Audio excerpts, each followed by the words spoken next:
আমি তারেক বলছি। আমি একটু আয়সা আসিয়ার শরীর কেমন আছে এখন? ভালো না, রক্ত ব্লাড দিচ্ছে। আচ্ছা আচ্ছা আচ্ছা আচ্ছা।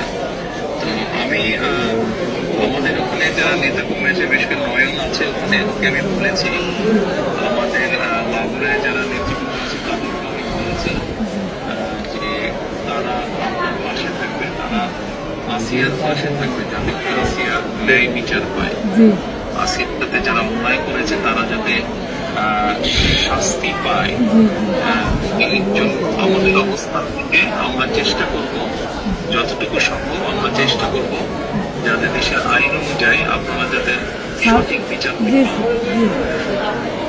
এবং একই সাথে আমি নয়নকে বলেছি যে আসিয়ার জন্য চিকিৎসার জন্য যেসব ব্যবস্থা নেওয়া সম্ভব সেই সব ব্যবস্থাগুলো আমরা চেষ্টা করবো আমাদের দলের অবস্থান থেকে। না, ওই নয়ন ভাই খুব করেছে আমার জন্য।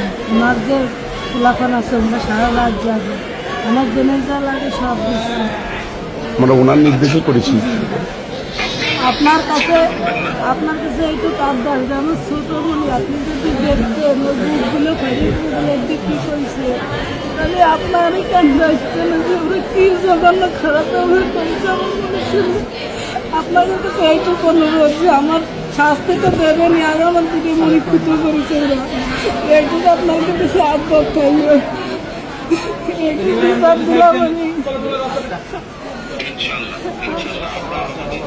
আমাদের অবস্থান থেকে আমরা চেষ্টা করবো যাতে আসিয়া ন্যায় বিচার আমাদের সেই প্রচেষ্টা থাকবে।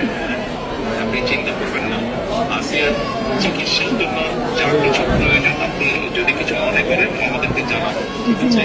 এটা নিয়ে টেনশন করবেন না।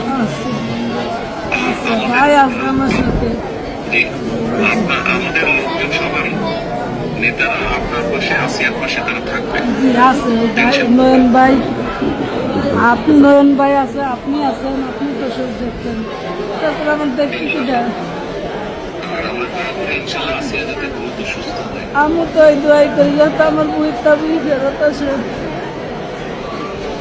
ইনশাল্লাহ, টেনশন করবেন না, চিন্তা করবেন না, দেশের মানুষ আপনার পাশে আছে।